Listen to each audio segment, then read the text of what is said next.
Apapun yang kau perbuat, perbuatlah dengan segenap hatimu, seperti untuk Tuhan dan bukan untuk manusia.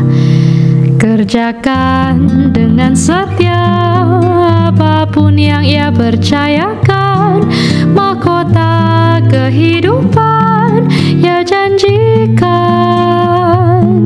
ia janjikan, ia janjikan bagimu.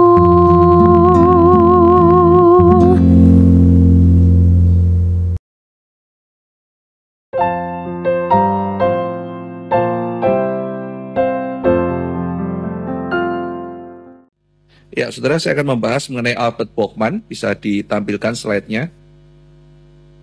Dia seorang filsuf Jerman yang di Amerika ya, jadi tinggal di Amerika. Dia seorang keturunan Jerman. Dan dia, tema utamanya adalah bagaimana kita hidup di tengah-tengah lingkungan teknologi. Nah, menariknya Bauchmann ini saya pilih karena dia itu tidak menjadi kelompok yang mengasingkan diri ya. Dia menerima fakta bahwa kita tidak bisa lepas dari teknologi. Saudara dan saya tidak bisa lepas dari smartphone misalnya. Ada saudara yang kerja harus di depan laptop terus, ya mau nggak mau kan gitu. Jadi kalau misalnya ada orang tua, misalnya saudara sudah punya anak kan biasa orang tua ngomong, Pak Ivan, gimana ya anak saya tuh nggak bisa lepas dari HP gitu. Saya mau jawab, jangankan itu, ibu pun saya curiga nggak bisa lepas dari HP gitu. Itu permasalahan kita semua, bukan cuma anak gitu. Nah, mungkin Bauchmann akan, kalau saudara tanya, Pak Bauchmann gimana ya anakku itu nggak bisa lepas dari HP. Dia nggak akan mengatakan buang HP-mu, tidak. Dia akan mengajarkan, kita mesti biasakan. Itu kan mereka karena kebiasaan ya. Semua begitu zamannya. Nah, jadi tandingannya apa? Ya kita harus bikin kebiasaan baru, dan itu perlu waktu, takes time. Maka apa yang dikatakan Bauchmann ya kadang-kadang cuma teori, bagi kita yang tidak praktek, kira-kira seperti itu, saudara. Nah, tetapi bagi kita yang perhatikan dan kita mau praktekkan, ini bisa menjadi salah satu solusi yang masuk akal. Masuk akal karena tidak membuang teknologi, tetapi memasukkan sebuah kebiasaan tandingan yang bisa memperkecil dampak rusak daripada teknologi itu. Kira-kira seperti itu, saudara. Nah, jadi Bauchmann ini kan seorang Katolik ya, dia dipengaruhi juga tadi saya katakan Judeo-Christian worldview, jadi cara berpikir dari Yahudi Kristen. Nah, dia itu mengatakan kita ini punya yang namanya dalam Kristen itu ada namanya the culture of work and table. Tadi pagi saya bicara mengenai work and table ya, firman dan meja perjamuan, sakramen. Nah, dia memaknai work and table itu begini, saudara. Kita ini kan komunitas yang membaca, saudara. Pertama kita membaca kitab suci. Dan bukan hanya itu saja. Kita ini membaca living book. Kalau saya pinjam satu istilah ya dari seorang pendidik, yaitu living book. Buku itu kan ada buku yang nggak berguna, saudara. Tapi ada buku-buku yang ketika saudara membaca itu memperkaya jiwa kita. Nah, itu disebut sebagai living book. Nah, semakin banyak kita terpapar dengan living book itu kan resource, empowering. Jadi ketika saudara melakukan habit ini, membaca kitab suci, itu memperkuat saudara, bukan memperlemah, empowering. Empowering apa, saudara? Empowering spiritual. Dan ini akan menghidupkan banyak hal. Ya, jadi makin banyak saudara terpapar dengan kitab suci, terpapar dengan living book, itu memperkaya jiwa saudara.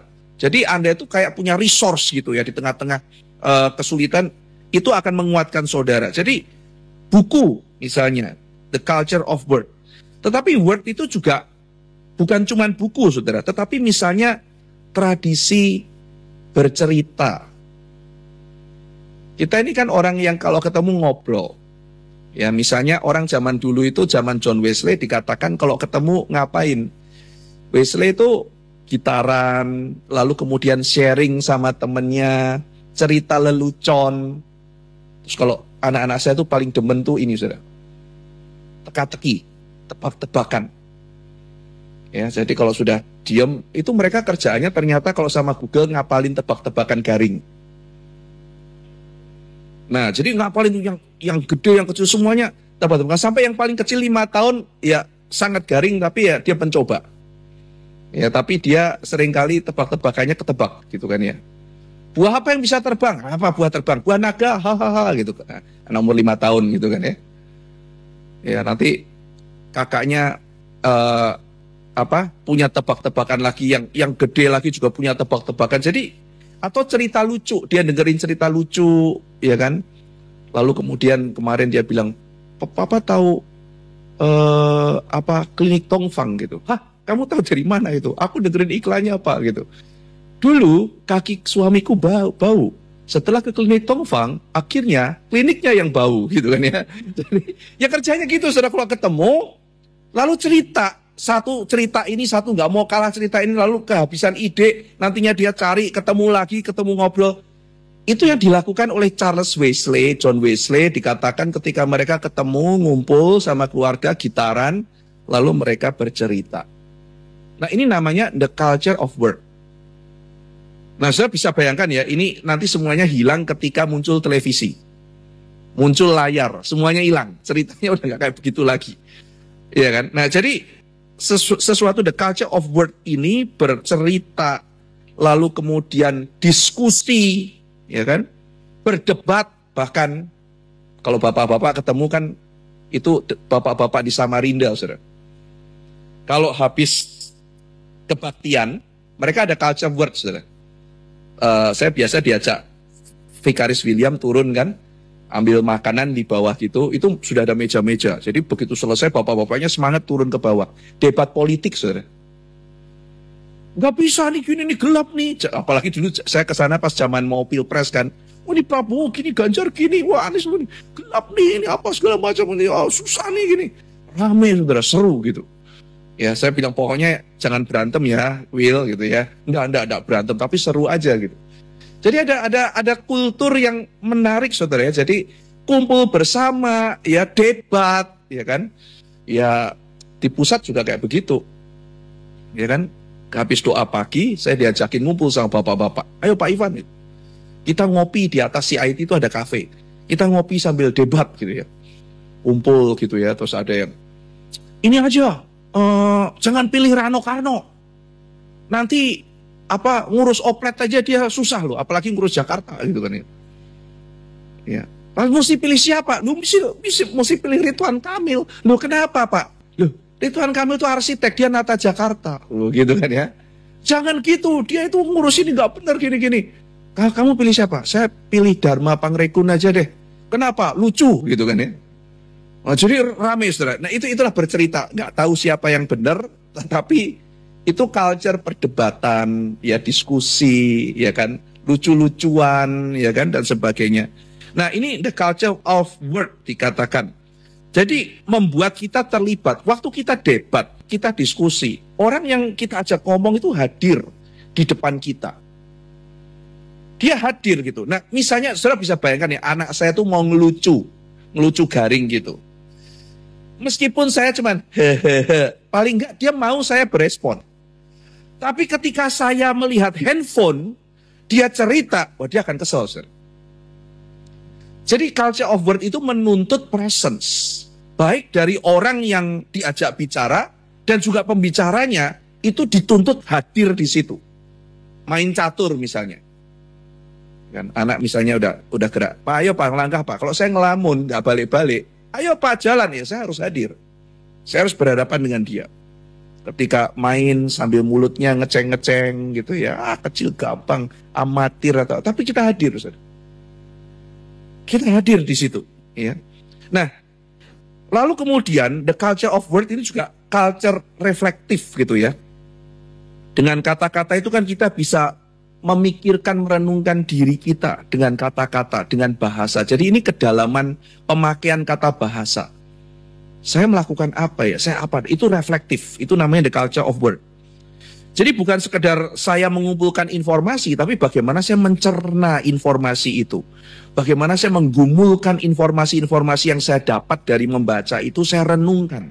Saya kontemplasikan. Saya mencoba hayati dalam hidup saya. Itu culture of work, saudara. Dan ini juga melibatkan kemampuan berpikir kritis dan analisis, lalu mensintesiskan informasi. Nah, yang disebut the culture of work itu juga termasuk adalah membaca estetika. Adalah ucapan syukur kepada Tuhan dan saling mengasihi bersama-sama. Makanya kan Paulus marah ketika mereka datang makan banyak-banyak, ada orang yang tidak kebagian roti dan anggur. Paulus bilang apa? Yesus tuh memberikan nyawanya buat kamu. Kok kamu egois? Harusnya kamu juga memberikan dirimu kepada yang lain. Nah, ini esensi table, communion, ucapan syukur, persekutuan bersama. Nah, ini budaya ngumpul, budaya bersekutu, komunitas, ya, lalu kemudian berbagi pengalaman, termasuk traveling bersama mungkin dan sebagainya. Ini adalah budaya table, yaitu budaya untuk membangun hubungan yang bermakna. Ini table. Nah, jadi dua culture itu akan memperkaya kehidupan kita. Culture of word, culture of table. Kalau cuma word aja, kurang limpah. Table diperkaya dengan word. Nah, ini lengkap, satu kultur yang lengkap. Tetapi, kata Albert Bauchman, problemnya adalah masuk yang namanya teknologi. Nah, teknologi itu membawa yang namanya device paradigm. Nah, jadi device paradigm itu membawa keterpecahan. Mari kita lihat di slide ya, device culture atau device paradigm. Jadi kultur kontemporer telah meletakkan teknologi dan konsumerisme dan alat di pusat kehidupan kita. Jadi kalau materi dan alat itu sudah menjadi pusat, kalau dalam bahasa Kristen itu adalah pemberhalaan ya. Jadi ketika sudah terjadi idolatry ya. Sehingga ini membentuk karakter keluarga dan persahabatan kita, mempengaruhi saudara. Kita tidak lagi connect kepada yang lain. Jadi dalam keluarga itu distraksinya banyak, kita tidak hadir buat yang lain. Papa yang hadir penuh melihat anaknya itu hampir tidak ada gitu.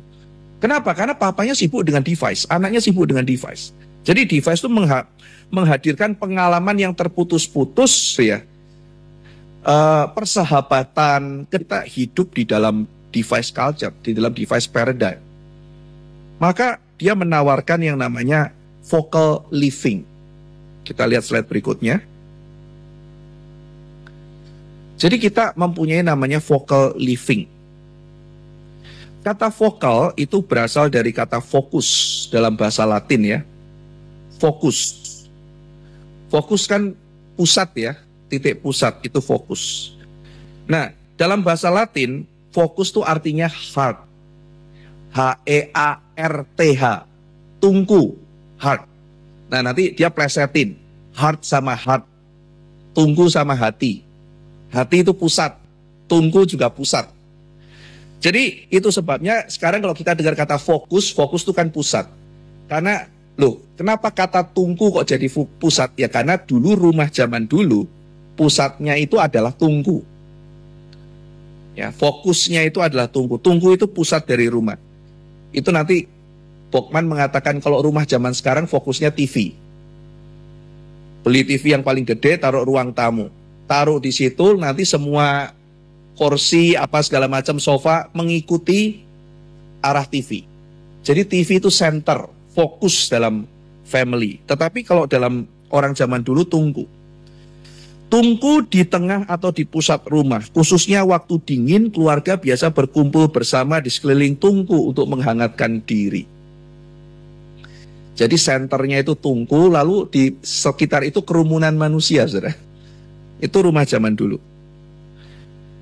Tungku dalam tradisi Yunani Romawi kuno, berikutnya ya, menunjang, mengatur, memusatkan keluarga. Ya, slide berikutnya. Jadi menunjang, mengatur, memusatkan keluarga. Jadi centering family. Mereka itu lahirnya zaman dulu nggak ada rumah sakit, saudara. Lahirnya di dekat tungku itu, saudara. Lalu kemudian mereka kalau ibadah, ya di mana yang anget di situ, ibadahnya sama-sama di situ. Lalu mereka makan di mana? Ya makan sekitar situ. Boboknya di mana? Boboknya di situ. Saudara ingat perumpamaan Tuhan Yesus ya. Kalau misalnya ada orang tamu datang malam-malam, kita tidak punya roti, maka kita mesti ketuk pintu tetangga kan. lalu kemudian meskipun sungkan, kita tetap ketuk, karena kalau enggak tamu kita lapar, dan peraturannya kalau orang minta roti harus dikasih, apalagi ini tamu, enggak sopan. Nah waktu diketuk, apa yang membuat itu menjadi sungkan, saudara? Karena mereka tinggal di dekat tungku, tidur di situ. Ketika ketuk, seluruh rumah bangun, saudara. Lalu kalau sudah bangun minta roti kan, mesti diapain? Mesti dipanasin, mesti apa? Pakai tungkunya itu, pada nggak bisa tidur. Ya jadi pada waktu itu, tungku itu menjadi tempat segalanya. Menjadi source of power, center in family. Bahkan mati pun di sekitar tungku. Pertanyaannya di zaman device sekarang ini, apa yang menjadi center dalam family? Kan susah, saudara ya. Kita melihat ada senternya loh, saudara. Bersyukur kalau misalnya saudara masih ada disiplin, misalnya ya sebulan sekali atau seminggu sekali keluarga tuh kumpul, kita doa bersama atau makan bersama kah, atau persekutuan bersama atau apa, itu masih ada center di dalam family. Tapi banyak keluarga sudah tidak ada senternya loh. Sehingga perlu pikirkan apa yang Pokman katakan, tunggu dulu, zaman dulu tuh rumah ada senternya loh. Di center itu seluruh keluarga jadi satu. Di center itu seluruh keluarga mendapat gain the power. Semuanya ada di situ dan hadir. Nah ini yang dirusak sama device paradigm. Ada di situ dan cepet pak, kapan selesainya, kan gitu. Karena nggak ada tradisi habitnya. Ya, saudara bikin misalnya mau sama-sama ke gereja di mobil, itu centering, mobil itu centering keluarga. Diam di situ, kita doa sama-sama. 3 menit sebelum pergi ke gereja. Apa yang menjadi center dalam family? Dulu ada tungku, sekarang nggak ada, sekarang TV. Ya boleh dah, di depan TV semuanya. Ya kan? Setel lagu rohani dulu. Mari kita doa sama-sama. Ya terserah lah gitu ya. Tapi apa yang menjadi center dalam keluarga? Yang membuat kita tidak akhirnya kehilangan fokus. Tapi kalau TV disetel, anaknya ngeliat TV terus. Ya, bagus musiknya, kita nggak ada centering family lagi. Menarik ya saudara ya. Jadi kalau kita pikirkan rumah zaman dulu yang simple itu, ada banyak yang hilang dalam kehidupan kita. Satu rumah tapi nggak ngomong. Zaman dulu kalau nggak ngomong gimana? Mau nonton TV? Ya, zaman saya dulu adanya hari Minggu cuma unyil. Unyil lewat ngobrol deh, mau nggak mau. Cari dedek, cari siapa, kalau nggak ada bahan hiburan. Iya kan? Malam-malam ngapain saudara? Mau nonton TV, nggak ada film kartun anak-anak. Cuma 5:30 sampai jam 6 itu pun potong 10 menit adzan maghrib. Iya, tahu adzan maghrib ya, yang adzannya orang Islam itu filmnya kepotong saudara, jadi kesel kita. Wah gitu kan ya, nggak diberhentiin, sambung jalan, kepotong filmnya. Kadang-kadang kan saya suka rekam gitu ya, pakai video gitu, televisi direkam. Tapi kepotong 10 menit ceritanya, setiap rekaman saya, masih ada tuh videonya, kepotong 10 menit. Zaman dulu seperti itu, udah gak ada hiburan lain lagi. Begitu masuk pita video ada persewaan, nah lumayan. Tapi celakanya film anak-anak sedikit di kota saya. Ya, ngapain lagi? Ya centering power lagi. Kalau udah malam-malam nunggu mama, nunggu papa, kumpul, ngobrol. Ya kan, lalu oma datang tebak-tebakan bunga kalau oma. Ayo itu bunga apa, yang di itu bunga apa, yang warna ini bunga apa, kalau oma saya begitu. Ya nggak ada kerjaan saudara, ya sudah dengerin aja gitu. Cerita tentang Ethiopia, ya kan, cerita, oma cerita, ya kan, oh cerita kancil nyolong timun gitu kan ya. Lalu Cinderella, ya kan, cerita tentang putih salju, tentang apa. Oma saya tiap malam cerita, banyak sih ceritanya. Zaman sekarang saudara, menarik sekali ya. Jadi saya tuh kan sama adik-adik saya besar dengan cerita dari oma saya. Macem-macem ceritanya saudara. Misalnya dia cerita tentang ini ya, serigala yang ngejar domba, lalu serigalanya bagaimana ditipu dan sebagainya. Jadi boleh dibilang ya, dia tahu ratusan cerita. Andersen tentang misalnya tentang yang Jerman itu ya, yang Hansel and Gretel punya, dia punya seri itu, dia hafal, dia hafal sekali, dia suka cerita. Nah oma saya kemudian cerita kepada generasi anak-anaknya ini, anak-anaknya kecil di kira-kira 10 tahun yang lalu lah. Dia kumpulkan anak-anak itu ya, terus kemudian dia cerita sama cucu-cucunya. Saya udah kuliah kan, saya dengerin. Ayo sini kumpul, Begitu cerita, saudara. Mereka ngomong apa? Nggak seru, Oma. Jelek. Itu ceritanya nggak gitu, Oma. Mereka nonton. Saudara lihat ya, zaman sekarang ya. Dulu semua orang menantikan Oma saya cerita. Anak-anak semuanya semangat. Oma, mari kita cerita. Semua lari ke kamar Oma. Mendengarkan dan centering, mendengarkan dengan seksama. Sekarang Oma cerita, cucunya pergi satu-satu. Nggak seru. Lihat teknologi, saudara. Sekarang orang nggak cari Oma.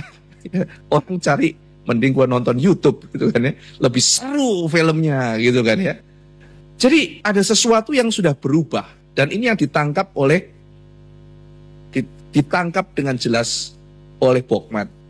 Ada hal yang hilang di dalam keluarga kita. Nah ini saudara, kira-kira gambar zaman dulu ya. Mereka masak tuh. Nah masak tuh ada prosesnya saudara. Masak tuh ada proses. Orang mau masak itu mesti tebang kayu dulu. Mereka berelasi dengan alam. Mereka olahraga. Lalu habis itu mereka mesti piara ayam dulu saudara. Mau masak ayam mesti piara. Lalu baru disembelih. Ambil, bikin bumbu. Ya, bikin perapian, tunggu dulu, baru masak. Anak-anaknya nunggu. Makan itu proses. Makanya jarang orang overweight zaman dulu saudara.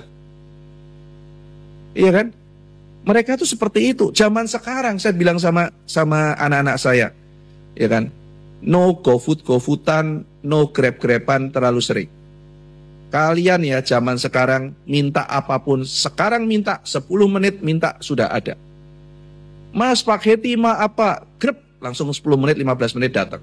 Saya bilang sama mereka, zaman dulu kalau orang bilang minta spaghetti, Papa bilang sama mak kamu, Ma minta spaghetti. Oke. Besok ke pasar beli ayam. Beli tomat. Beli keju. Ya, tunggu minggu depan ke Semarang dulu. Beli spagettinya karena di kota saya tidak ada. Sudah ada, dibikin hari yang dinanti, nanti siang Mama masak spaghetti. Wah, pulang tuh udah semangat, saudara. Udah lihat prosesnya Mama masaknya gimana sampai jadi, itu makannya tuh rasanya lebih nikmat gitu. Dengan perjuangan peluh dan sebagainya. Orang zaman dulu seperti itu. Saya masih ingat piara si burik ayam. Sampai gede sampai dimasak. Wah itu ayam gorengnya lebih nikmat saudara. Tahu makannya apa dan sebagainya. Nah itu yang hilang loh saudara. Itu yang hilang. Itu yang hilang dari budaya teknologi zaman sekarang. Ya, ada sesuatu yang hilang. Nah, tradisi-tradisi yang berproses, bersentuhan dengan tradisi, dengan alam, dengan orang, menanti, orang nge-gym, berolahraga, konsultasi, ke ahli gizi, ke PT-nya dia, studi tentang apa segala macam, sampai akhirnya dia punya otot. Dengan orang pergi ke dokter operasi, bla bla bla bla bla, langsing dan berotot, kan beda saudara. Kekayaan kelimpahan jiwanya itu beda. Self controlnya, apa kerja kerasnya sangat beda. Mentalnya pun beda. Nah jadi mental juga berkait dengan habit kan. Ketika orang masuk ke situ, ke culture seperti itu, jadinya juga beda. Nah saudara bisa rasakan ya perbedaan apa sensitivitas yang ditangkap oleh Bauchman. Kita berubah loh hidup kita zaman sekarang. Nah dalam kultur Eropa modern meskipun tungku tidak lagi berfungsi, masih banyak yang memasang foto keluarga di sana. Jadi tungku itu pusat. Tungku zaman sekarang, tungku adalah teknologi yang menyatukan dan mengumpulkan keluarga. Jadi maksudnya gini, tidak semua teknologi itu jahat, tidak semua teknologi itu memecah. Jadi ada teknologi yang membuat centering. Tadi kan saya bilang membaca buku-buku kan teknologi juga saudara gitu ya. Jadi ada teknologi yang menyatukan, ada teknologi sebagai device. Device adalah teknologi yang memecah. Ya, tetapi ada teknologi yang menyatukan. Nah, contoh lain adalah teknologi sumur air, saudara ya. Coba kita lihat slide berikutnya. Sumur air. Yakub misalnya dipertemukan dengan Rahel itu di sumur. Yesus memberitakan Injil dengan perempuan Samaria di sumur. Saat itu menjadi centering. Slide berikutnya. Nah, rumah zaman sekarang ini diisi dengan banyak layar, multi-layer, sehingga masing-masing menjadi tidak terkoneksi. Sekarang bahkan setiap orang pegang layarnya masing-masing. Itu zaman saya nonton salah satu kartun Pixar atau apa ya, judulnya itu adalah apa itu, robot sampah itu loh, saudara. Wall-E itu ada di situ, ada distopia ya, ada satu gambar orang gendut-gendut semua naik kendaraan, semuanya depannya ada layar gitu ya.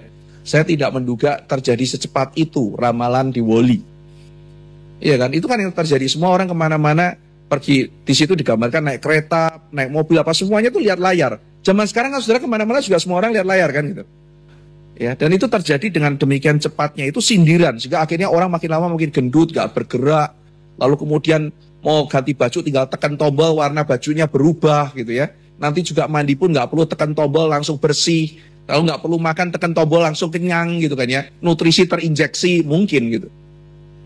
Ya, jadi sekarang menjadi tidak terkoneksi. Di malam hari ada begitu banyak kegiatan yang bisa dilakukan. Tapi TV atau layar, saya masih pakai TV karena ini tulisannya Bokman ya. Bokman masih hidup di zaman TV merajalela.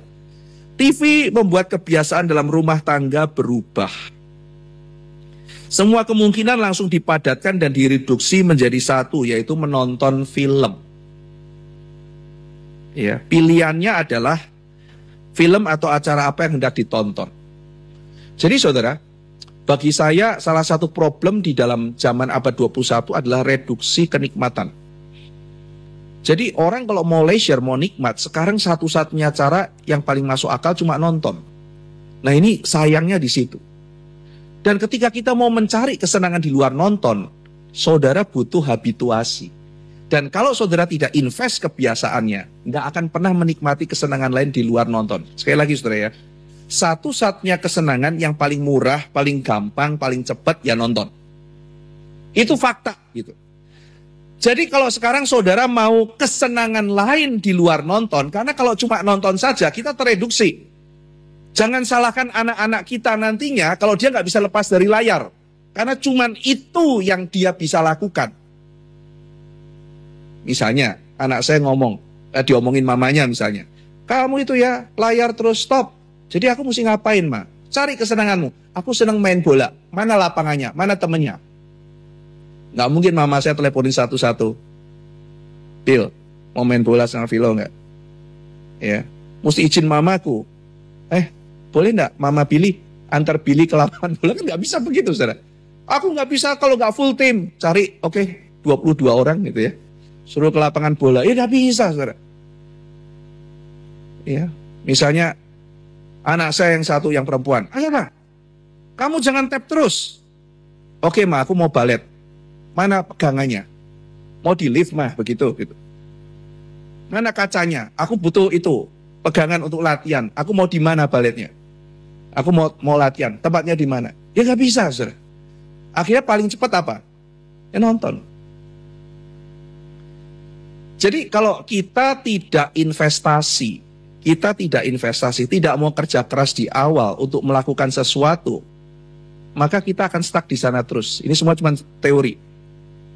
Ya, jadi ketika kita mau melangkah, kita harus komit. Ya harus ada sesuatu yang kita lakukan untuk keluar dari situ. Kenapa? Karena pilihannya cuma ini, seperti yang Bokman katakan, menonton film. Cuma nonton film apa aja? Mau langganan Netflix, apa Disney, apa semuanya, atau tambah HBO, tambah apa? Ya paling cuma itu doang. Gantinya cuma itu. Saudara mau mengatakan apa? Enggak, aku mau yang lain. Apa kamu yang lain? Aku mau hiking. Perlengkapanmu mana? Sudah pernah naik ke gunung mana saja? Ada timnya enggak? Sudah pernah gabung enggak? Kalau nggak pernah mulai, aku nggak ada ininya. Aku kan mesti harus punya perlengkapannya. Ya pergi ke toko beli perlengkapan. Karena aku aku malu. Ya nggak boleh malu ikut gabung ke klub. Iya kan? Mau pecinta alam, tapi aku nggak cinta alam. Ya mesti belajar gitu. Gimana mau cinta alam nggak cinta alam gitu? Aku mau ini deh, mau ikut klub ini. Motor-motoran sama teman-teman misalnya. Pergi atau sepeda apa namanya tuh goes-goes atau apalah gitu ya. Oke, itu bagus mau goes-goes. Tapi aku nggak punya sepeda, yang mesti nabung beli gitu. Tapi maunya sepeda yang 60 juta, ya nggak goes-goes saudara gitu kan ya. Ya kan yang realistis, yang penting goes dulu. Aku malu, ya nggak usah goes kalau gitu. Sudah punya goes tapi aku males. Nah ini celaka gitu kan ya. Aku nggak mau bangun pagi, ya sudah nonton lagi gitu kan. Yang paling gampang berenang misalnya. Tapi aku takut dingin, dan sebagainya. Harus ada komitmen saudara. Karena kalau tidak mulai, ya nggak akan gerak. Nggak akan gerak di situ saudara. Dan pilihannya cuma apa? Pilihannya cuma di situ. Ya, saya invest saudara. Saya mesti bujukin anak. Lalu kemudian ngobrol sama anak, kuatkan anak, ya. Lalu kemudian coba diskusi, arahin anak, kesenangannya apa, ya, gimana caranya antara mengarahkan dan dianya juga mau, sampai akhirnya ya harus ada langkah. Orang tuanya kan juga harus nganterin, itu berat sekali gitu. Kenapa? Ini jangka panjang. Kalau enggak, suruh pokoknya pikirkan sendiri caranya. Ya, misalnya anak saya bilang, kamu udah nggak suka Lego lagi? Suka, tapi kan papa bilang mahal. Nah itu celaka juga kan? Aku mau pak, tapi kan kata papa mahal. Papa bikinin aku Lego 5 hari jadi. Hari ke-6 aku ngapain? Ini fakta kan saudara ya? Papa suruh bikin aku Lego, aku bikin. Ya, aku minta papa beliin. Ya masa saya beli Lego tiap 5 hari sekali gitu kan ya? Bangkrut saya lah saudara gitu kan ya? Kan papa bilang Lego itu mahal. Ya emang Lego mahal. Kan saya kan nggak bisa sering-sering beli Lego kan? Ya iyalah gitu kan ya. Nah, terus hari ke-6 saya bikin apa? Ya saya bikinin Titanic yang Titanic gede 5 hari jadi sudah. Nih pak udah jadi pak gitu kan. Waduh udah jadi, beli lagi gitu kan ya, suek banget ini. Ada budget gitu kan ya. Gak bisa kayak begitu. Ya kan kita harus carikan kegiatan dia saudara. Dia masih kecil, kita larang, solusinya apa? Kadang-kadang orang tua cuma mau, ya kamu harus pikir sendiri. Ya gak bisa, orang tua sendiri bingung apalagi anak. Karena faktanya memang device paradigm di mana-mana saudara. Iya. Saudara mulai pikir, iya ya, aku mau studi tentang coklat deh. Ya kan, itu kan perlu waktu. Mengenali jenis coklat, studi, coba-coba dan sebagainya. Aku mau studi horologi deh. Kayak Pak Tong dulu tentang arloji. Saudara mesti belajar. Pergi ke tukang loak, ngeliatin desainnya seperti apa, bawa buku. Lalu kemudian lihat, bongkar-bongkar, eksperimen. Di sini kita mesti mulai. Apa sih namanya dial? Apa sih namanya enamel? Apa sih mesin model kalau Jepang gimana gitu kan ya? Lalu kemudian model kalau quartz bedanya sama yang mekanik seperti apa? Apa itu kinetik? Apa ini sudah mesti pelajari. Mesin juga gitu. Apa itu 2 tak sama 4 tak? Dulu ada 2 tak, 4 tak bedanya apa? Mesin kalau tipe V sama inline bedanya apa? Ya mesti mulai sudah belajar. Mesti bongkar mesin, mesti ngeliatin, pergi ke bengkel, mas bongkarin aku mau lihat. Dulu saya kadang-kadang naik motor kan gitu. Datang ke bengkel, mau ngapain mas? Bongkar mas gitu. Dan terus ngapain? Aku mau lihat, beri penjelasan. Aku bayar loh. Saya bayar untuk kamu bongkar motor saya, jelasin ini apa. Ya dibongkar. Ini seker mas, seker itu gitu ya. Ini apa nih pak? Ini apa? Ini pistolnya ini apa? Dibongkar sudah. Ya, udah saya belajar, saya pas liburan ngeliatin, oh motor begini gini. Mas, ini kalau ini yang ini apanya? Ini bersihin tuh apanya? Kalau ganti oli gimana pak? Dibongkar. Dah selesai saya bayar. Nggak rusak motor saya sudah. Pengen tahu. Ya kan? Nah kalau nggak gitu ya nggak tahu-tahuan belajar. Akhirnya orang ngomong, oh tahu gitu ya. Ada hobi baru, ya kan? Lihat AC, kenapa AC bisa dingin ya? Dinginnya dari mana? Dinginnya disimpan di mana? Kenapa bisa dingin? Ya ada tukang AC, ya kan? Mas bongkarin mas. Aku mau nonton gitu, dia bongkar gitu ya. Dinginnya sebelah mana sih kita bisa dingin? Oh itu yang outdoor fungsinya buat apa? Indoor buat apa gitu? Ya kita harus invest saudara. Membuka minat kita di banyak hal. Melihat kemungkinan-kemungkinan yang ada gitu ya. Nah kalau enggak, pilihan kita juga cuma satu. Nonton film apa? Akhirnya balik ke situ. Ya. Berikutnya, apa yang menjadi pusat rumah kita? Dapur, ruang tamu, TV. Fokus adalah kata Latin dari heart. Jadi heart suatu rumah. Zaman dulu heart adalah pusat rumah. Mereka berkumpul, berdoa, makan di sekitar tunggu. Nah ini salah satu contoh rumah yang didesain dengan inspirasi dari Bokman ya. Saudara lihat senternya itu apa? Dapur. Iya kan? Jadi orang masak, lalu makanannya dibawa ke situ, itu sekeluarga ngumpul di situ, saudara. Itu pusat activity. Jadi kalau orang datang, ya ngobrolnya di meja makan situ. Ya, lalu ada center, ada tanaman, ada apa segala macam gitu ya. Ini inspirasi. Dan ada TV di situ. TV-nya di mana? Nanti di ruang di pojokan, di tempat yang nggak penting. Tolong tampilkan lagi ya gambarnya ya. Oke, nah ini ya. Jadi ini inspirasinya seperti itu. Lalu coba kita lihat gambar berikutnya. Nah ini senternya. Sekarang ruang tamu menjadi center. Dan ada TV di situ kan? Ya, jadi orang ngobrol, ketemu, lalu ada buku, ya kan? Membaca buku di situ. Berikutnya lagi. Nah ini juga. Ini terinspirasi oleh Bachman juga. Bisa seperti ini ya, center menjadi pusat dari rumah. Pak, itu rumah-rumah gede, Pak. Oke, kita yang berikutnya. Nah, itu ya. Ini yang lebih kecil gitu ya. Tadi rumahnya orang kaya gitu ya. Rumah kita mah lebih yang kayak begini kan gitu ya. Gitu ya. Jadi yang kecil, yang sederhana. Ya ini salah satu contoh saudara. Jadi senternya itu seperti apa? Ini mungkin keluarga kecil. Ya udah ini senternya. Ini tempat kita semuanya ngumpul di situ gitu. Iya. Ya memang, tapi kalau nggak disingkirin device-nya mau tempat sekecil apa ya tetap nggak ngumpul, saudara ya. Di meja makan itu semuanya megang alat satu-satu juga terjadi gitu kan ya. Tapi setidaknya kan tempat itu membuat interaksi itu menjadi lebih possible gitu ya. Berikutnya saudara. Nah maka untuk membuat sebuah focal habit atau focal things, focal habit berarti habit yang memusatkan ya, centering habit, focal habit. Habit yang mensenterkan kita ke pusat. Nah kalau kita sudah ke center ke pusat, orang lain ke center ke pusat, kita ketemu, focal habit. Kita harus melakukan tindakan-tindakan yang punya ciri khas. Yang pertama adalah tindakan yang ciri khasnya adalah commanding presence. Commanding perintah ya, presence. Jadi memaksa kita, memerintahkan kita untuk hadir.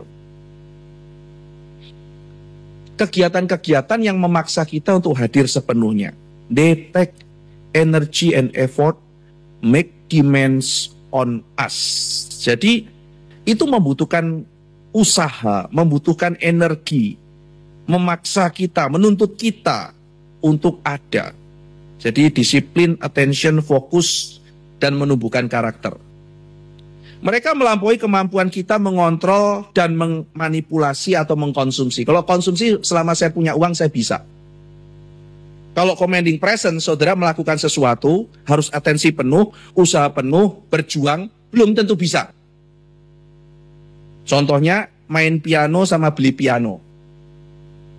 Saudara latihan piano, itu menuntut atensi, menuntut perhatian, menuntut usaha. Belum tentu pintar.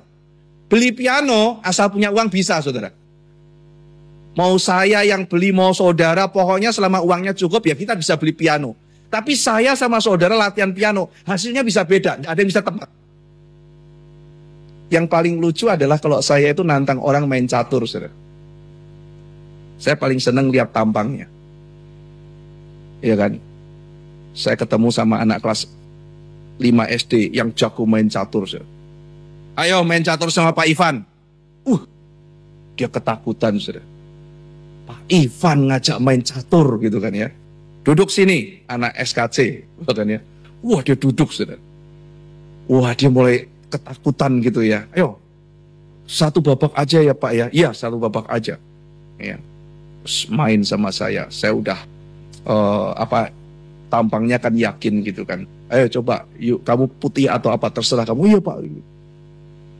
Semuanya udah ngumpul. Wih Pak Ivan main catur, Pak Ivan main catur. Gitu. Wah mati lu. Gitu. Ya. Lalu kemudian ketika main, saya kalah. Dia kaget, saudara. Temennya ngomong, wah Pak Ivan ngalah, gitu ya. Lalu saya bilang, saya sungguh-sungguh kok, Pak Ivan ngalah. Oke, kita main kedua kali. Main kedua kali, dia menang lagi. Dia melihat saya mengatakan, Bapak serius? Lu serius? Ayo kita main ketiga kali. Wah, di ketiga kali dibabat dia. Saya kalah lagi, saudara. Iya kan? Lalu kesimpulan mereka, ternyata Pak Ivan gak bisa main catur. Jadi, gak ada yang bisa tebak, saudara. Nah, itu namanya commanding presence itu. Apakah kalau saudara misalnya menguasai Immanuel Kant, berarti saudara pintar catur? Ya kan gak tentu.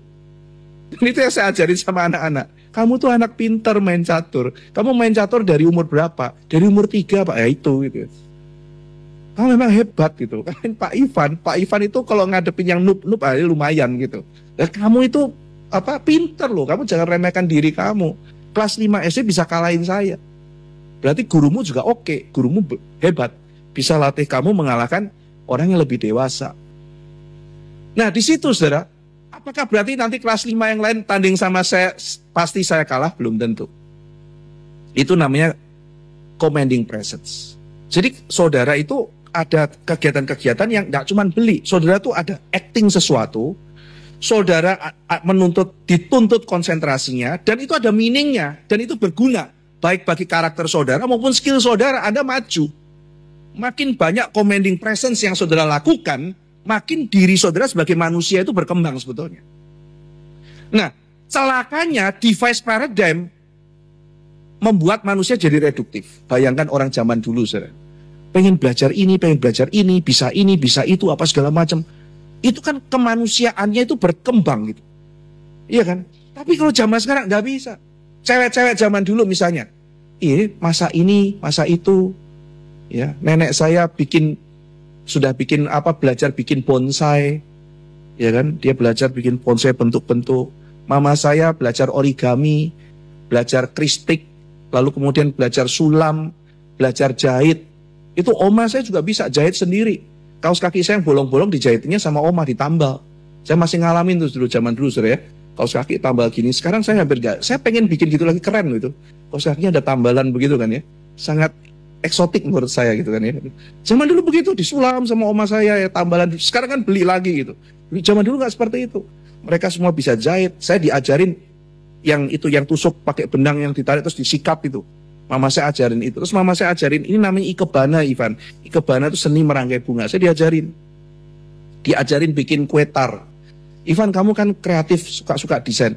Bikin kue tar. Iya ma, ini ada air terjunnya, ada apa. Bikin dua apa segala macam. Mama saya nanti yang, saya bagian ngacak-ngacak, idenya nanti mama saya ngerapiin gitu kan ya. Ikutin prosesnya. Orang zaman dulu saya lihat, skillnya banyak ya. Mama saya tuh sebenarnya, aku mau les gimana caranya gunting rambut. Dia belajar gunting rambut. Saya nggak pernah pergi ke salon digunting sendiri sama mama. Terus dia pikir, aku mau belajar lagi, aku mau bikin kue, dia udah bisa. Salon udah bisa. Terus kemudian merangkai bunga tadi dia udah bisa. Terus dia mau baking, ya bikin kue, dia pergi les. Bikin kue, akhirnya buka toko roti, saudara. Ya, dia les, saya lihat itu dia mahal sekali bikin les. Terus dia belajar make up. Iya, make up ya gimana, nanti bisa dipakai di gereja. Les make up. Zaman dulu orang begitu, saudara. Skillnya itu. Papa saya juga lagi nganggur-nganggur. Ternak lele gimana ya? Dia pergi cari ternak lele. Terus saya pikir, ini gimana ya cara apa ya? Cari-cari kegiatan itu loh, saudara. Oh, bisnis ini, bisnis itu. Ya kalau truk gimana ya? Ngambil pasir gimana ya? Gimana caranya? Cari sikoh itulah gimana caranya gitu. Oh, ngambil pasir begitu, ternak lele gimana? Kalau angon kambing gimana angon kambing? Ya, beli kambing kecil, digedein, jadi gede. Investasinya orang desa zaman dulu kan. Makanya dia kalau marah sama saya, gak usah sekolah, males ya, papa beliin kambing gitu. Bener, saudara, dia beli kambing, saya kan ketakutan gitu. Ternyata dia kasih ke orang suruh piara, dia beli kambing, mati nasib hari depan saya gitu kan ya. Ya sana, gak usah sekolah sana. Iya pas sekolah apa gitu, sekolah gitu. Zaman dulu kalau malas-malasan suruh piara kambing gitu kan. Dia piara kambing, dia bikin lele, terus kemudian dia piara apa segala macam. Burung hias gimana ya? Beli kecil dijual mahal. Dia piara burung hias. Ya kan dia punya hobi, banyak hobinya, saudara. Itu orang zaman dulu, saudara. Nganggur. Ngetik 10 jari. kurang kerjaan banget sih itu ya. Kuruk. Zaman dulu yang kadang-kadang ting gitu loh saudara, yang kayak gitu kan ya. Nah ngetik 10 jari gitu. Saya pikir-pikir ya, coba ya anak sekarang tuh kayak seperti itu. Sekarang ini kan YouTube itu kan semua apa aja ada saudara kan ya. Kemarin tuh teman saya punya mobil itu kan, waduh AC-nya rusak gitu. Saya lihat YouTube, oh ini ada cara programnya, ini ada komputernya. Saya resetin saudara. Sopirnya bilang, kok Pak Ivan bisa? Bisa gitu. YouTube. Apa juga ada. Bagaimana cara setting reset AC? Saya pelajari di situ. Oh caranya begitu nih, coba saya ini gini. Saya lihat teman saya punya, saya kutak-kutik, bisa jalan. Ya kan zaman sekarang semuanya bisa saudara. Tapi masalahnya device paradigm. Tidak ada commanding present, sesuatu activity yang menuntut effort, yang mengembangkan diri, dan hasilnya nggak bisa tebak. Slide berikutnya. Nah ini contohnya, saudara. Main musik. Bukan nonton musik ya, saudara ya. Nonton musik iya, tapi nontonnya di konser. Itu pengalaman langsung, saudara. Main musik, nonton musik. Main piano, menyanyi, gitar, melukis, saudara. Pantomim, drama, menari, olahraga, basket, merangkai bunga, menjahit, clay, memasak, membuat kue, menata ruangan. Bukan Roblox ya, saudara. Bukan Minecraft, ya. Berkebun, berdoa, membuat model, hiking, menulis, fotografi, bercerita, humor, membaca. Ini commanding presence. Saudara bisa teruskan begitu banyak. Kumpulin sebanyak-banyaknya. Dan mulai pikirin apa yang bisa saya lakukan. Tradisi-tradisi apa yang bisa saya pelajari. Commanding presence menuntut. Berikutnya. Nah, aktivitas yang memupuk kesabaran, belajar, disiplin, dan komitmen total. Sekarang orang lebih suka dengar iPod daripada belajar piano. Karena itu, ya kalau saudara ngomong mahal itu satu hal ya. Tapi orang punya uang pun belum tentu mau kok saudara. Karena ya menuntut disiplin. Aktivitas yang demanding tapi rewarding. Hasilnya unpredictable, tidak ada garansinya. Sama kayak orang berkebun, apa bunganya pasti tumbuh? Tidak tentu. Ya, istri saya piara ikan, mati terus, saudara. Iya. Kenapa ya? Nah, itu kan belajar. Kenapa ya saya piara mati terus? Tidak jamin, saudara. Ya, ternyata ada orang, oh masalah airnya. Nah, itu ya, ada masalah, ada hal tertentu, detail-detail kecil yang tidak diperhatikan. Iya. Dia bilang, aku mau aquaspace. Aduh, kamu sibuk itu aquaspace. Ya itu commanding presence tapi yang realistis lah gitu ya. Jangan aquaspace. Akhirnya dia piara aquaspace, saudara. Itu benar-benar space-nya itu seperti space-nya bumi kena Thanos itu, saudara. Hitam suram gitu kan ya. Wah, kamu benar-benar sukses ini gitu ya. Darkness gitu ya. Melayang-layang, ini bumi sebelum dibentuk Tuhan gitu. Ya, jadi ya kayak begitu. Ikannya kalau survive ini ikan fighter gitu ya kan. Yang bisa survive dalam lingkungan ekstrim seperti ini gitu. Ya itu demanding tapi rewarding, saudara. Kalau di Gary itu pendeta Heru tuh yang sukses. Dia hobi aquaspace, lalu kemudian dia suka tanaman. Jadi kalau pergi kemana-mana dia selalu taruh ini ya, kaktus kah atau apa. Ya dia suka pelihara-pelihara dan hidup, saudara. Dia berhasil gitu ya. Jadi itu commanding presence-nya dia. Itu commanding presence. Setiap kita bisa commanding presence macam-macam. Kalau pendeta Ivan Raharjo, commanding presence-nya kopi, saudara. Dia maniak kopi. Dimanapun dia pergi, di situ ada mesin kopi. Kantor taruh mesin kopi. Di mana taruh mesin kopi. Kantornya lantai 5 taruh mesin kopi. Kantor di gereja lantai 2 ditaruhin mesin kopi. Kalau saya datang, kok Ivan mau yang mana? Gitu kan ya. Waduh ya, Ivan panggil Ivan gitu kan. Jadi, oh ya yang ini, oh yang kasih rekomendasi, yang ini campurin mau yang fruity, mau yang ini apa. Wah dia sangat mendalami sekali. Dan dia juga mendalami motret bintang dan sebagainya. Ada banyak hal. Dia cukup unik-unik ya. Dia suka fotografi bintang. Pakai teleskop ini bintang, rasi bintang ini apa, dia cerita banyak hal. Itu commanding presence juga, saudara. Nah, itu adalah hal-hal yang mendekatkan orang. Kalau pendeta tumpal itu hiking, saudara. Nah, saudara kalau yang ke hiking pergi ke ini deh, Sidoarjo sana sama pendeta tumpal. Biar diajak naik gunung gede, gunung gede. Sini gunung apa ya? Gunung Bromo ya. Nggak tahu lah gunung apa gitu. Itu beliau pecinta alam itu ya. Dan fisiknya kuat. Jadi silakan ikut Bu Happy. Kalau di pusat Bu Happy, Pak Tumpal itu tukang-tukang naik gunung gitu ya. Nah, jadi kita lihat ya berikutnya ya, slide berikutnya. Misal tidak semua hasil kebun pasti sama, tidak selalu makanan itu enak. Saudara mau commanding presence masak, 10 orang masak, hasilnya semua beda. Tidak selalu konser selalu maksimal. Tidak semua khotbah saya juga sama.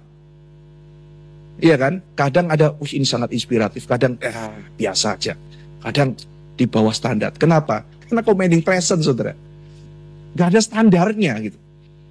Ya, itulah yang namanya commanding presence. Nah, justru praktik semacam itu menimbulkan perasaan sambil kita bertumbuh, sambil kita merasa itu kecil ya, dan belajar rendah hati. Ya, pada waktu kita membuat habit. Berikutnya, saudara, yang kedua. Jadi yang pertama commanding presence, yang kedua nailing us into a rich network of people and ecosystems. Jadi kegiatan-kegiatan yang ada engagement, misalnya saudara ya, daripada nonton kenapa kita nggak lari pagi? Lari pagi itu saudara ketemu sama udara, ketemu sama matahari, ketemu sama alam, ketemu sama orang, ya kan? Itu link saudara, ada engagement, ada body engagement, ada feeling, intellect, spirit, soul, involved and interwoven. Makanan misalnya, mengaitkan kita dengan tanah. Ya, saya tadi katakan kan, orang mau masak dia misalnya gali tanah dulu untuk ambil ubinya. Itu kan mengaitkan kita dengan tanah, dengan udara, dia pergi keluar, dengan matahari, kena sinar matahari, dengan air, dengan bumi, dengan cuaca, dengan tradisi, dengan orang, makanan. Sushi misalnya, ada tradisi Jepang. Dan meja adalah tempat di mana berkumpulnya keluarga dan teman. Ya, jadi ini ciri kedua dari focal habit. They link us into a rich network of people and ecosystem. Yang ketiga, saudara. Yang terakhir. Centering and orienting power. Worship misalnya, ketika saudara beribadah, itu orientasi kepada spiritual power. Sport, itu orientasi pada physical power. Jadi makin saudara terpapar di situ, makin saudara kuat secara otot dan sebagainya. Ya kan, zaman sekarang ini kan orang otot-ototnya tidak terbentuk. Kenapa, saudara? Otot-ototnya tidak terbentuk karena duduk terus kan. Maka zaman sekarang itu kita perlu olahraga. Itu sesuatu tindakan yang sangat aneh bagi orang zaman dulu. Sport itu bagi orang dulu itu aneh. Orang zaman dulu sport itu paling untuk main, saudara. Main sepak bola itu permainan. Tidak ada olahraga untuk supaya gerak badan. Mereka tiap hari gerak, saudara. Apalagi zaman sebelum ada kebudayaan, mereka mesti berburu, lari-lari dan sebagainya. Olahraga tiap hari mereka, saudara. Ambil air mesti olahraga. Nah, makanya kalian harus olahraga. Orang zaman dulu bingung, apa itu olahraga? Gerak-gerak, kita udah gerak. Supaya langsing, kita udah langsing, kurus maka, gitu kan ya. Jadi olahraga itu konsep zaman sekarang, saudara. Tetapi memang betul, waktu kita olahraga, itu akhirnya membentuk otot kita. Karena otot kita tidak terbentuk. Saudara kalau lihat bapak-bapak yang ada di lapangan itu semua otot-otot. Yang orang panggul-panggul, yang apa itu ototnya jadi semua, saudara. Meskipun tidak seperti binaragawan. Mereka tapi alam itu kuat, saudara. Kuatnya luar biasa. Karena otot rangka mereka terbentuk. Otot rangkanya itu terbentuk. Mereka terlatih, saudara. Ya, mereka itu suruh squat jam, gitu kan ya. Lalu kemudian apa, ngangkat-ngangkat ini semuanya, ngangkat galon atau mereka ototnya kebentuk. Lah kita ngangkat sedikit kesleo gitu kan ya. Ya, sih umumnya apa? Kenapa? Karena otot kita nggak kebentuk, saudara. Ya, jadi orientasi, centering, orienting power. Sport, fellowship, study, itu psychological power. Lalu kemudian intellectual power. Membuat kita kuat dan kita segar. Nah, inilah kita yang kehilangan, saudara. Kita kehilangan spiritual, kita kehilangan kesehatan, kehilangan rasionalitas, kehilangan fellowship. Sehingga membuat kita makin terpecah. Nah, ini yang dipikirkan oleh Baucham. Jadi kita nggak bisa hindarkan. Tapi kita bisa pilih, paling tidak ada 3 unsur di dalam vocal habit yang kita bisa rancang sendiri. yaitu commanding presence, link us into something bigger than us, yang surround us. Lalu yang ketiga, centering and orienting power. Oke, sampai di sini karena kita jam 5:30 mau ada gladi resik ya. Ada pertanyaan silakan.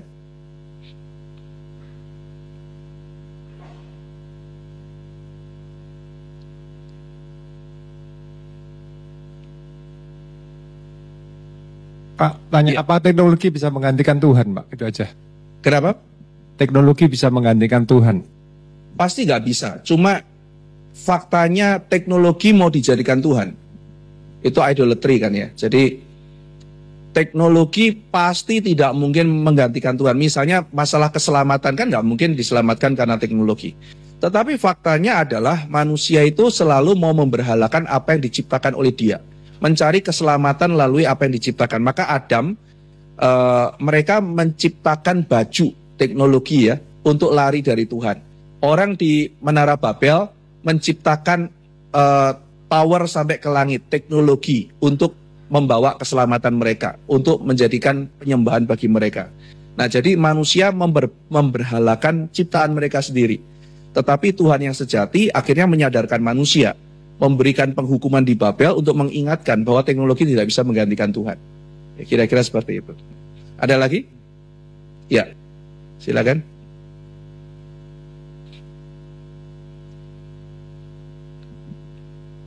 Ya Pak, mungkin saya mau bertanya ini Pak. Kan kalau misalkan kayak tadi ya Pak ya, misalkan kita harus melakukan sport atau apa, itu kan kayak ya kita mungkin ada suatu waktu yang kita komitmenkan, kita mungkin tidak pegang gadget atau apa, lalu kita melakukan sesuatu untuk membentuk hidup kita. Nah, bisa enggak Pak? Maksudnya kita juga tetap melakukan hal yang sehat, tapi dengan memanfaatkan teknologi yang ada. Jadi kayak ya tetap mungkin dengan memanfaatkan teknologi, tapi lebih sehat seperti itu Pak. Boleh, boleh. Pasti boleh. Karena tadi saya sudah katakan teknologi itu tidak semuanya menjadi device. Teknologi ada yang bisa centering. Buku itu teknologi loh, itu printing teknologi. Maka olahraga juga ada yang centering. Misalnya saudara lari karena nggak bisa keluar, apa boleh buat? Kalau lari di luar kan ketemu saudara treadmill misalnya kayak begitu, itu kan teknologi. Tapi itu teknologi yang mungkin centering power, meskipun mungkin tidak membawa kurang di dalam hal misalnya mendekatkan dengan misalnya alam dan sebagainya. Kira-kira seperti itu. Tapi tidak semua teknologi jelek. Cuma agak hati-hati begini. Misalnya sekarang orang juga karena terpengaruh Bokman ya, membuat teknologi itu yang lebih untuk menggabungkan orang. Itu pasti. Misalnya kayak sekarang kalau saudara main game, ada misalnya game yang mainnya tuh gabungan bareng-bareng seluruh keluarga. Nintendo misalnya banyak mensponsori itu. Ya itu no problem. Tetapi masalahnya adalah kebanyakan itu bukan sekedar seru-seruannya, tapi akhirnya semuanya lihat ke layarnya, nggak ke sininya. Ya, itu problemnya di situ. Oke, kalau misalnya memang bisa teknologi itu bisa membuat relasi antara itu lebih dalam, personal itu, ya itu nggak masalah gitu ya. Jadi kita mesti melihat ada keterbatasan itu yang justru kepengen dihindarkan. Ada lagi silakan.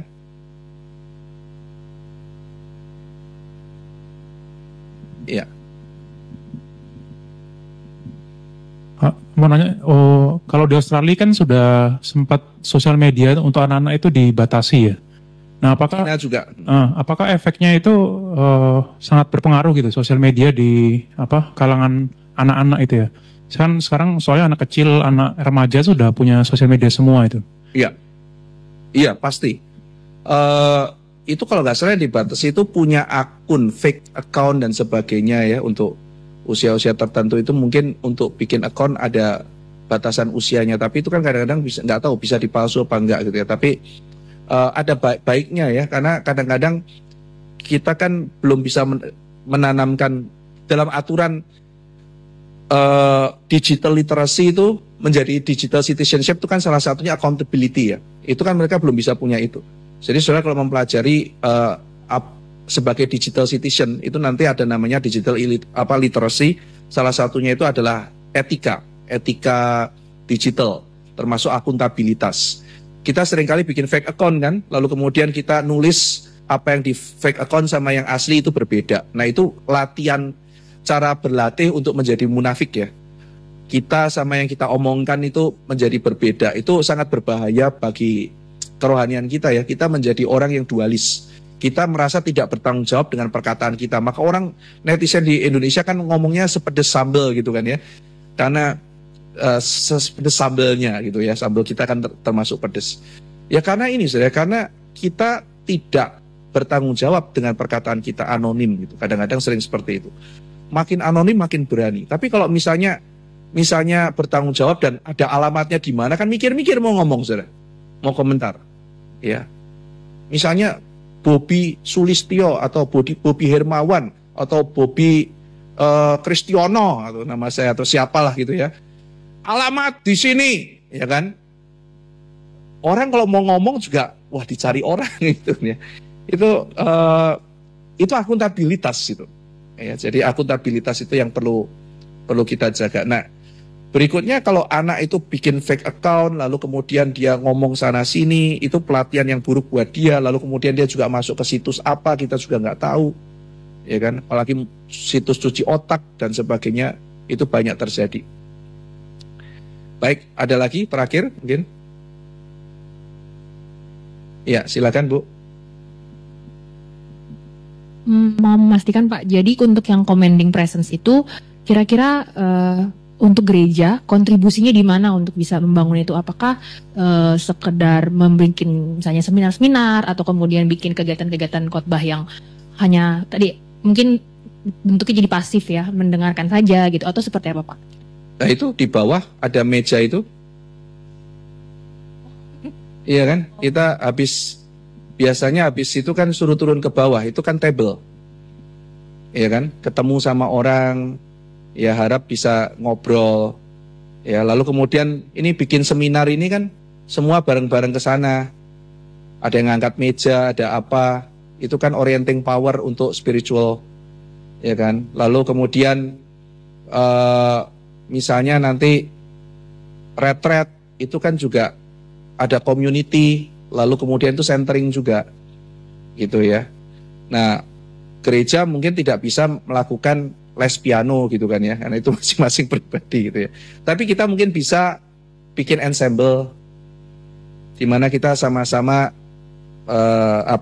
menikmati musik. Kita bisa bikin konser yang kita mau bikin sama Pak Billy ini ya, entah modelnya konser atau kur atau apa.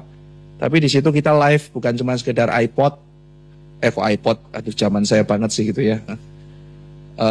Dengerin musik lah gitu ya gitu. Zaman dulu soalnya iPod ikonik sekali. Sekarang udah nggak keluar gitu ya. Nah jadi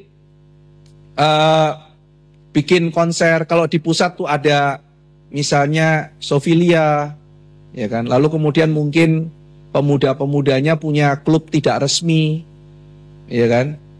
Misalnya sepak bola, ya itu kan olahraga bareng. Kayak Pak Heru tuh hobi menyiksa anak-anak pemuda bersama-sama, pagi-pagi disuruh lari gitu ya. Di grup ingat lari ya gitu kan ya. Olahraga ya gitu. Terus lari-lari itu ada nggak tahu 7 orang, 15 orang tiap pagi keliling-keliling menyiksa diri sama-sama itu kan. Nah, itu kan bertemu dengan alam, dengan apa, habis itu ada komunitas dan sebagainya. Ya macam-macam lah bisa kita kerjakan, baik dari word-nya, table-nya ya, commanding presence.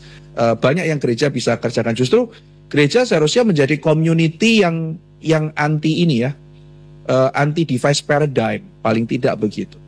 Ya misalnya khotbah sendiri itu bagian daripada counter culture loh. Karena itu kan latihan word ya. Latihan kita commanding presence juga, mendengarkan, merefleksikan, itu word culture. Nah jadi yang dimaksud word and table culture oleh Pokman itu adalah antitesisnya dari device paradigm. Dan seharusnya gereja itu kerjakan itu. Cuma sayangnya kan sekarang gereja itu terlalu akhirnya device sentris ya. Jadi saudara masuk ke gereja itu kayak benar-benar melihat sebuah smartphone besar. Ilusi-ilusi yang muncul di situ. Jadi justru tidak menapak di dunia, menghayati ketidaksempurnaan, saking sempurnanya gitu mungkin. Nggak tahu ya, saudara pernah nggak masuk ke satu tempat tuh terlalu perfect gitu. Kayak bukan orang gitu. Kadang-kadang itu kadang-kadang itu membuat menjadi real gitu loh ya. Tes gitu ya.